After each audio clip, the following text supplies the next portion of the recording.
nicer, a lot neater and nicer. So this is my home. This is what a lot of guys who come in here call my man cave, but it's not really my man cave, even though it has cigars.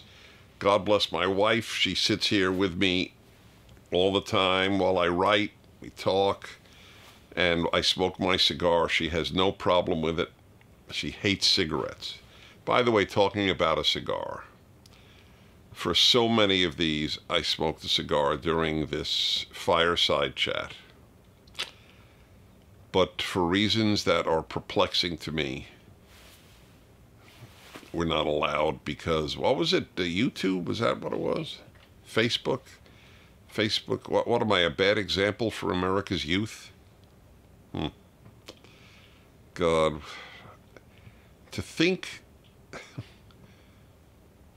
about what now constitutes good example or bad example, that the decency of a person is like a non-issue, but do they smoke a cigar is an issue. Oh well, anyway, I just want you to know I miss it. Many of you miss it, but what can we do? So anyway, it's a chance. It's completely unscripted. It's a chance for me to spontaneously talk to you, take your questions spontaneously, and just get to know each other a little better, or at least to be more honest, to get you to know me a little better and what makes me tick. So I always begin with a subject, and then I take your questions. So today's subject, courtesy of Megan, works for PragerU. How old are you, Megan? 25. 25. So she had a very good question. How come there are so many parents whose kids have different values, even antithetical values, especially in the case of traditional parents, like specifically traditionally religious Americans, whether they're Catholic or Jewish or Protestant, evangelical, Mormon, and their kids have contempt for religion? Why does that happen? Where, so to speak, did the parents go wrong? Or, for example, parents who love America, who believe in its essential values, e pluribus unum, in God we trust, and liberty, and their kids have contempt for those values as well. How does that happen? Well, the most obvious answer is they went to school. I'm not against people going to school. I just want to be honest. The schools have been taken over by educators who call themselves progressive, people who are on the left, and their values are antithetical to traditional parents' values. You name the area, and it's probably very different. That's the most obvious answer. As I have often told parents, sending your kid to most colleges in the United States or Canada or Europe, or certainly Western Europe, is playing Russian roulette with their values. Well, they have to go with a pretty strong value system to survive the onslaught against what they believe. Some kids do. Some kids are drunk for 4 years, and they survive it because they were inebriated during class. I am not advocating that. I've never been drunk in my life. I am one of the 11 Americans who is allowed to drink. In other words, if you're a Mormon, you're not allowed to drink. You're Muslim, you're not allowed to drink. Okay, but I'm allowed to drink, but I just don't enjoy it. I'm not against it. If you don't get drunk and you enjoy drinking, drink. I have no issue with that. But I'm not advocating that in college. I'm just saying it's one of the silver linings of being inebriated at college is that you may have missed the brainwash. All right, so that's one obvious answer, school.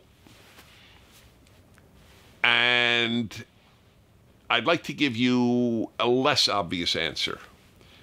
People don't know how to articulate the values that people like I, or people like me, hold. This is a huge problem. Go to college and you learn God is wishful thinking. Let's take a religious example. God is wishful thinking. The Bible is a fairy tale. God is completely unnecessary for a good life. Religion is the greatest. There's been more murder in the name of God and religion than anything else. These are normative teachings in our schools.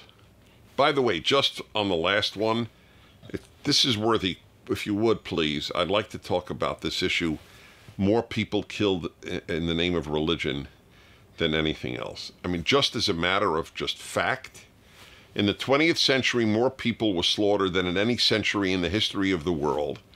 And it was virtually all done, 99% of it was done by atheists and secular people. And I'm not saying secular people are murderers or atheists are murderers. I'm just telling you it wasn't done in the name of religion.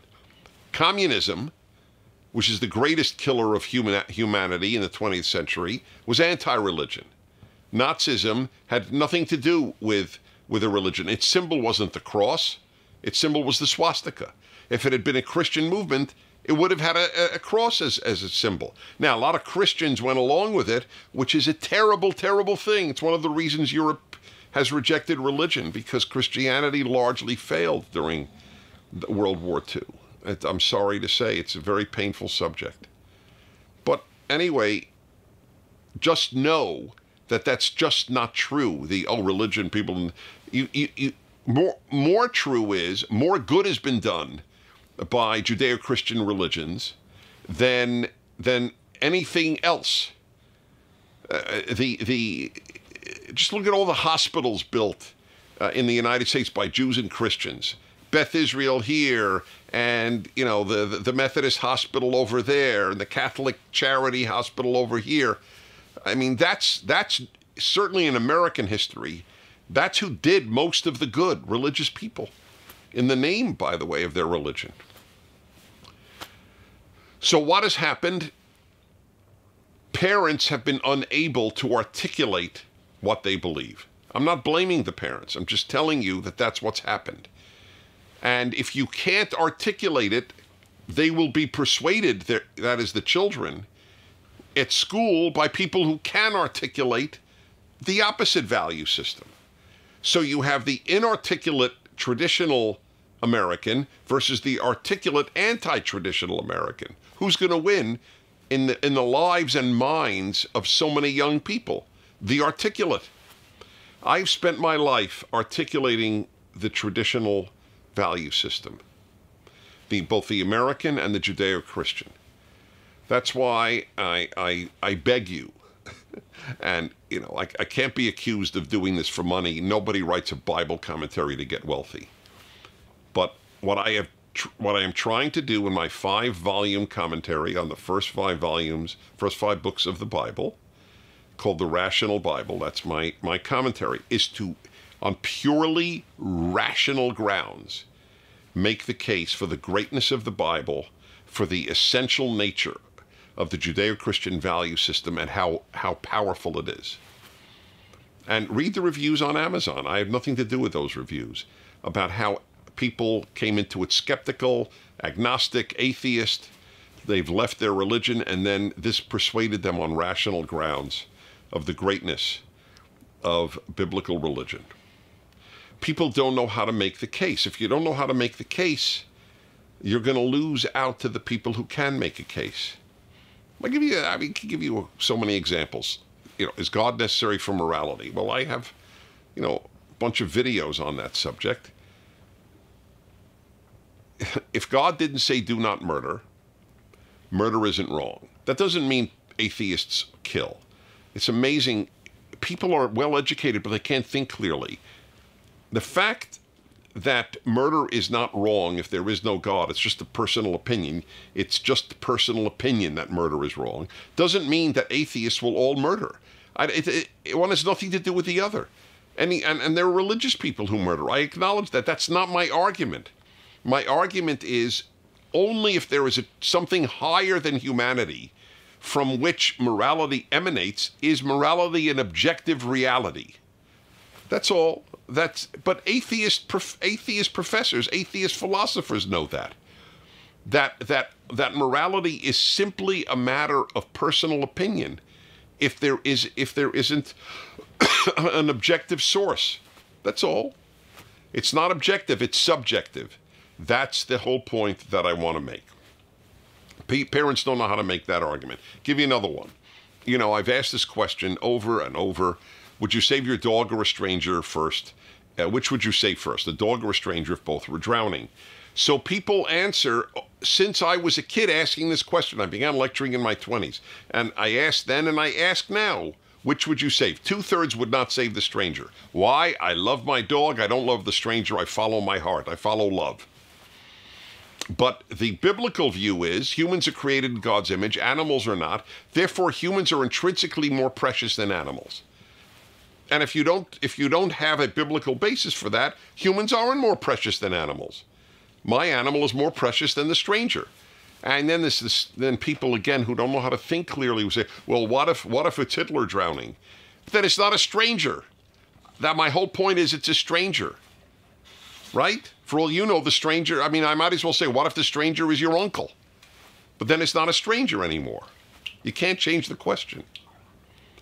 So people have not been able to articulate the system to their children. I am in the baby boomer generation. So my parents' generation fought in World War II, right? They had two values that they had that were huge. They didn't want their children to suffer of a depression like they did, that is economic depression, and they didn't want them to have war.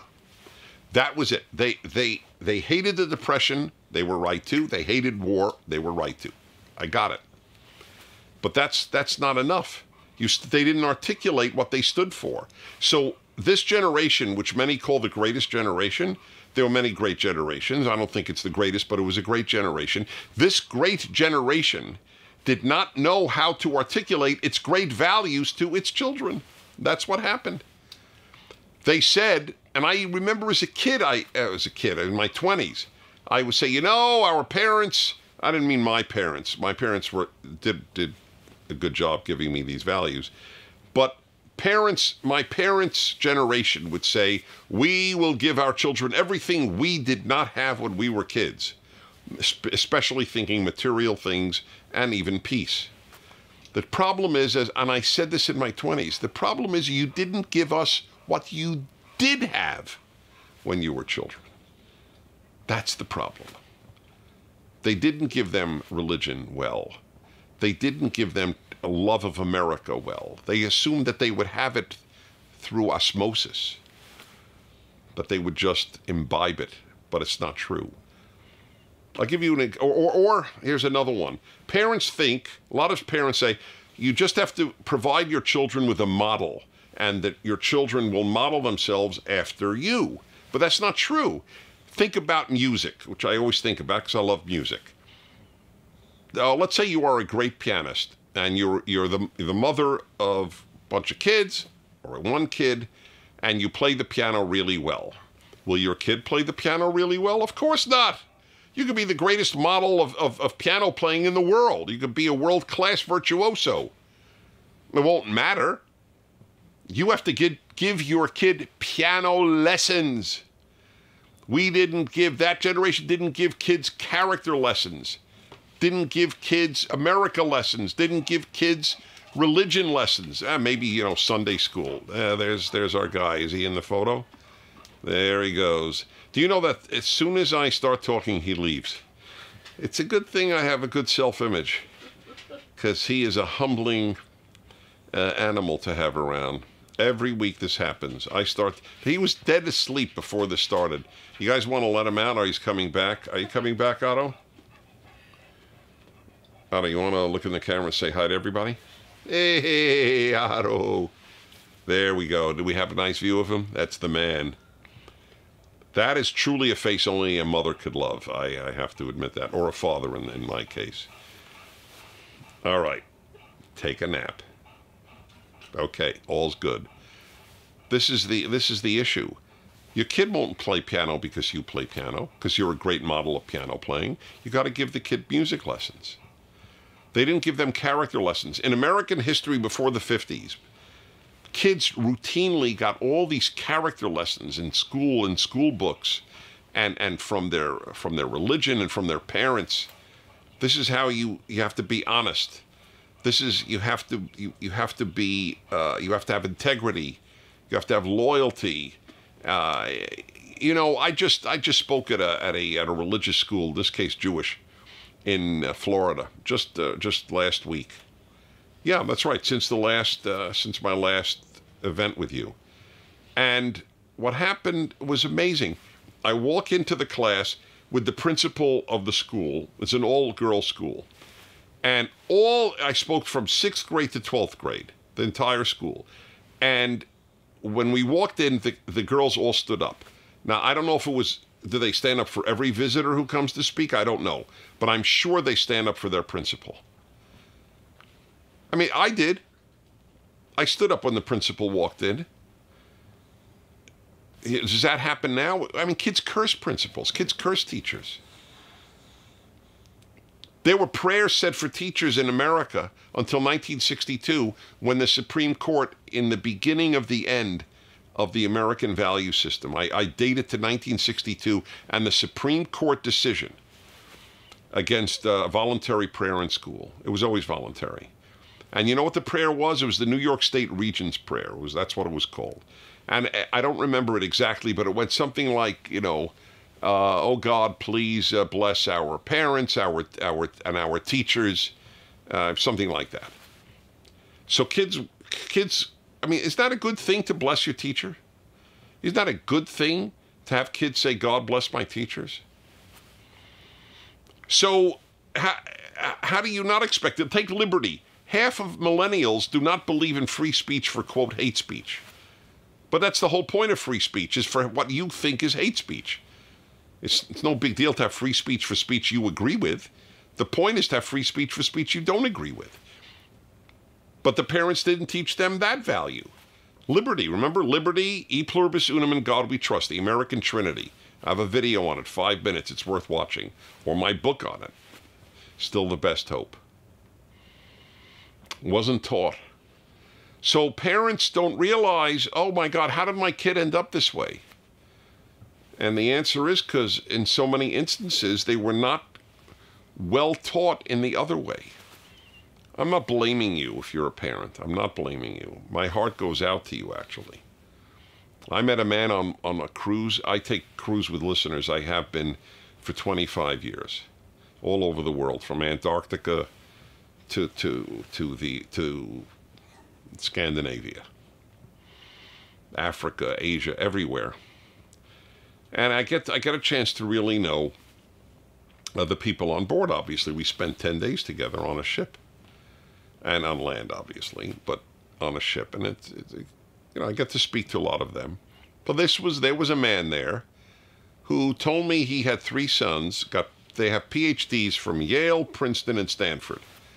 Now, most parents would think, woohoo, that is success, right?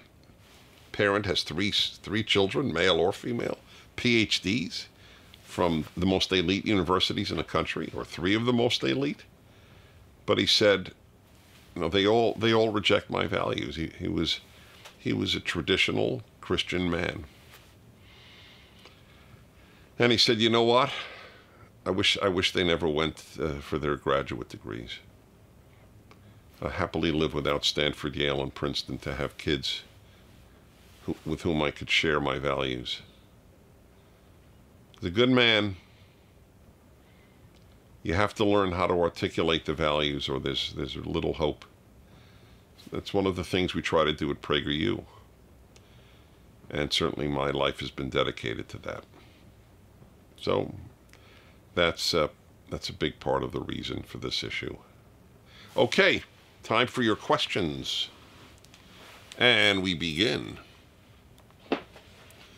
Brandon, 17, in Montana. Why do you think small towns or rural areas are generally more right-leaning versus large cities or urban areas where you seem to find large left-leaning crowds? Well, I'll tell you this. people in rural areas, this is a statistic you could look up. Per capita, per income, give more charity than people in urban areas. Same, if you have to do, obviously, wealth versus wealth, or income versus income. Now, why would that be? There's a big problem in big cities, anonymity. When people are anonymous, they don't act as well. They don't feel as morally bound to the next person. It makes perfect sense. Look at the internet. The ugliest, vilest comments on the internet are there because the writer is anonymous.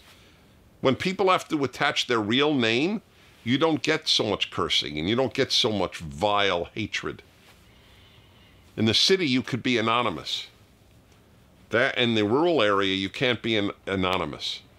People know, oh yeah, that's the guy on the farm over there, or the guy, you know, down the street. Yeah, sure, we know him. We know our neighbors. In big cities, you don't even necessarily know the neighbors who live on the same floor as you in your apartment building. That's a big part of the reason. So yeah, all things equal, I feel that people are generally sweeter in the smaller cities. I do. As a visitor, I feel that. Forget as an inhabitant. All right. Kyle, 19, Kentucky. You and Crowder convinced me on cigars. Do you have any cutter recommendations? Well, that's one of my favorite questions ever. So this question I was told about. So I have in my pocket 3 different cutters. If some of you absolutely couldn't care less about what I'm about to say, it doesn't matter. It's still fun. There are 3 types of cuts on a cigar. Straight cut, V-cut, and just a hole. So I have 3 of the finest cutters. I love the paraphernalia. I love lighters. I love the cutters. So here they are. This one is a V-cut. That's tied with the hole from my favorite type of cutter. This is a magnificent one. Nice, deep, and clean. Here's a hole puncher. It's from France. So you see, watch this. I press in here. See that? It's coming through. This is quite sharp. Then you go like that, and in the top of the cigar, and it makes a hole. This is a terrific, they're both terrific. I purposely chose them. As I say, I love the paraphernalia. The most popular is my least favorite, but it's great too. And that is, you put the cigar in there, and then you go like this, and it takes off the entire top. A lot of people love that. Those are my recommendations. David, 24, Texas. What is your favorite cartoon character ever? So that's a tough one. Let's see. I liked Superman because he fought evil. Batman fought evil too. So, but I don't know. But, you know, Superman was Superman. And when I grew up, Superman represented truth, justice, and the American way. Superman has been completely changed because folks on the left took over the Superman comics, and he gave up his American citizenship, Superman, a few years ago. Actually did. He's now a citizen of the world, which doesn't mean anything. And I loved truth, justice, the American way, and that he fought. The other, I loved Heckle and Jekyll, which most of you never heard of. As I recall, they were somewhat devilish, these 2 crows. They were 2 crows, and often causing and getting into trouble, which I related to completely. That was me. I caused and got into trouble. I mean, not bad trouble, but I was thrown out of class a lot for talking and laughing and swapping the girls' briefcases.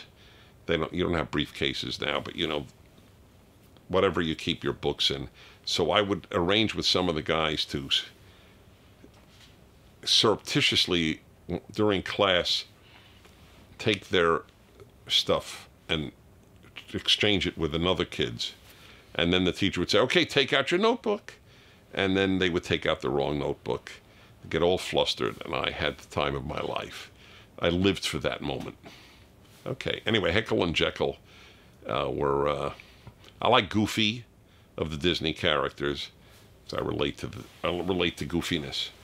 Next. Ben, 22, Illinois. What have you done in your life that you suggest others should do also? Example, skydiving, long night in Vegas, bungee jumping. All right, well, they're not three examples that I really relate to. But thinking about that, I'll tell you what I did that's played a terrific role in my happiness, hobbies. And I don't think there's many hobbies today. I can't speak for girls. I'm not a girl. So I can speak for guys. Guys had hobbies. I mean, as an example, a big hobby when I was in college was an audio system. Stereo speakers, a preamplifier, an amplifier, and then it was a record player. Record players are actually making a comeback, interestingly, but could CD player, whatever. And so even kids say, hey, you got to come over and hear my new speakers. We don't have that anymore. People think their iPhone earbuds are sufficient. You should hear music on a good system, and then you would understand the difference between that and, iBuds, or what are they called? Earbuds, I know, but even iPhone earbuds are called earbuds? Because the earbuds could be for anything. The new ones are AirPods. I knew there was a generic, or there was a specific name. So that was a hobby. We would put things together. We would build a lot of things, whether it was model airplanes or battleships, or build even stereo equipment. People collected stuff. Stamps, coins, baseball cards. None of the things that I'm mentioning now are hobbies for kids. Everything's electronic. Video games is not the same thing. I'm not here to knock on video games. It's not the same thing as a hobby. It's because I know you're involved, but it's more passive. It's not active like any of the things that I just mentioned. Hobbies are a wonderful thing to have. And then you get involved with people who share your hobby, so you're less lonely.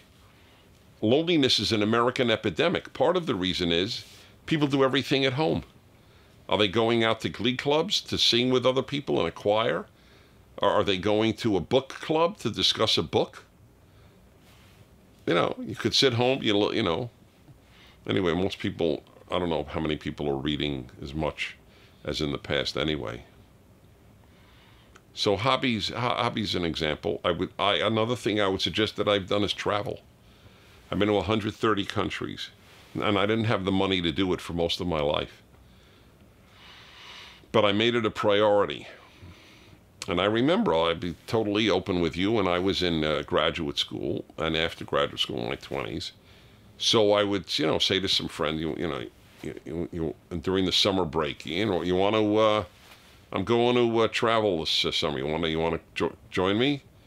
We're going to, I lived on the East Coast. We're going to Puerto Rico and, just lie in the sun. I thought, lie in the sun? You could travel around the world for the same money, you're going to lie in the sun? I mean, it's $200 round trip to Rome. It's not that much more today even. That's what's amazing. Airline tickets are much cheaper today than when I was a kid. It doesn't cost a lot to travel. But lie in the sun, I mean, aside from skin cancer, it strikes me as a non-growth act. So travel, that's another thing that I did that I would strongly recommend to people. Let's see. Devin, 19, Rhode Island. Throughout my teenage years, I never felt close with my parents. What would be the best way for me to bond with my parents, especially my father? It's an interesting and very touching question, and God bless you for asking it. That you want to do so is great. First, let me make clear, it's not always possible. Parents are human beings. Human beings have a lot of issues. And there are parents who just don't bond well with anybody, let alone their children. And you got to accept your parent, and you bond as much as you can. I'm behavioral. So you do things, you're 19, but when you leave your parents' house, call them regularly. Get in touch with them, even text them regularly. But stay in touch with them. That's important. That's one way to bond. Try to do something with them. If your father's interest, you said father is football, watch a football game with him. That's a bonding experience. If your father goes to church, go to church with him. In other words, do something with him. That's a big help. None of these are guarantees, but you know what else you should do?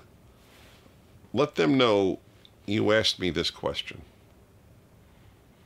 If that doesn't move them, then it won't move them. God, I would be moved. If I had a 19-year-old, my kids are older than 19. If I had a 19-year-old and he said to me, look, there's this guy I watch or listen to, and I sent him this question about bonding with you. I would go, really? God, am I touched? I'd probably even cry to know that my child wanted to bond with me to the point of sending in a question to a stranger. That would be really nice. Father smokes cigar, have a cigar with him. In other words, do something together. And don't expect massive hugs and bonding. A lot of parents are not capable of that. You have to know the greatness and the limitations of people in your life. Friends, children, parents, and accept that. It's very rare you can change somebody in your life. So you can't change your parent, but maybe you can change your relationship with them.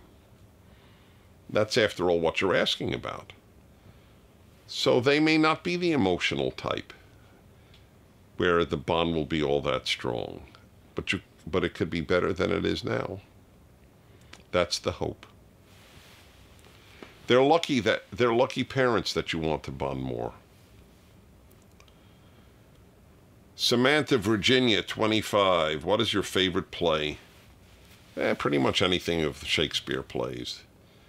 But because it's in medieval English, you need to have a commentary with it. I've always envied non-English speaking people.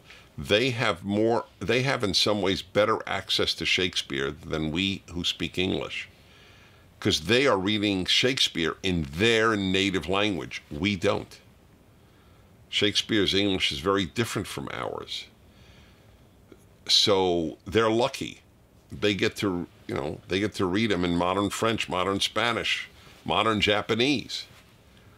And they love Shakespeare. Shakespeare is translatable. I mean, his English is awesome, but we need explanations, whereas foreign readers don't.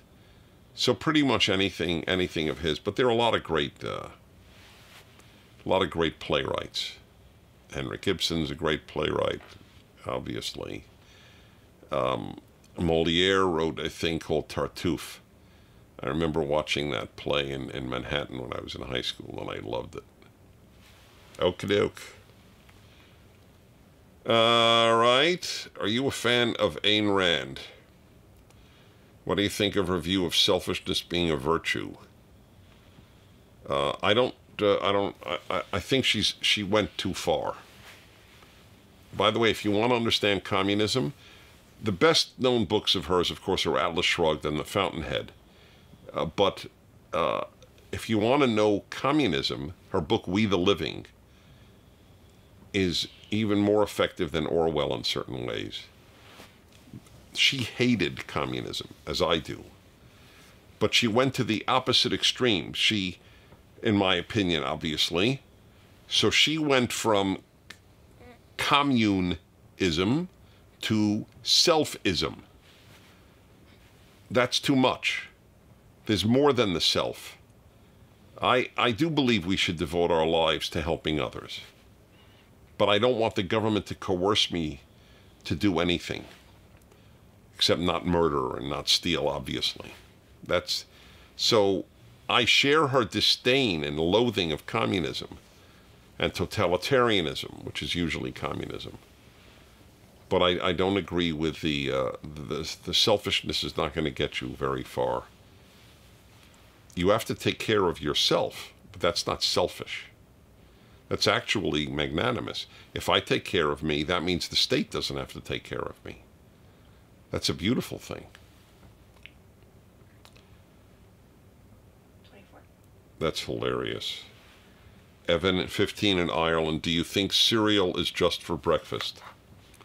Evan, I have to say this, and I hope it doesn't disappoint you. I've never given that thought. However, having said that, cereal is one of the gifts of the gods. Unfortunately, it's junk, as most of the edible gifts are. I haven't had cereal in a long time because I really watch what I eat. But I loved it, and when I did have cereal as a kid, I had it at any time of the day. There's not much that can match it for sheer joy. All righty, I think we're good. Listen, this is terrific. Send me your questions. How do people send their questions? Just go to prageru.com. We post on our social media. On our social media, on Facebook and so on? Okay. This is the PragerU Facebook page, is that it? Good. Don't forget, I mentioned the Rational Bible. Even if you think religion is, especially if you think religion is for dummies, I really ask you to read that. I have a national radio show where I speak 3 hours a day on what's going on in the world and other matters. And of course, there are the PragerU videos. And we want to preserve the best values that made America a great country with all its flaws.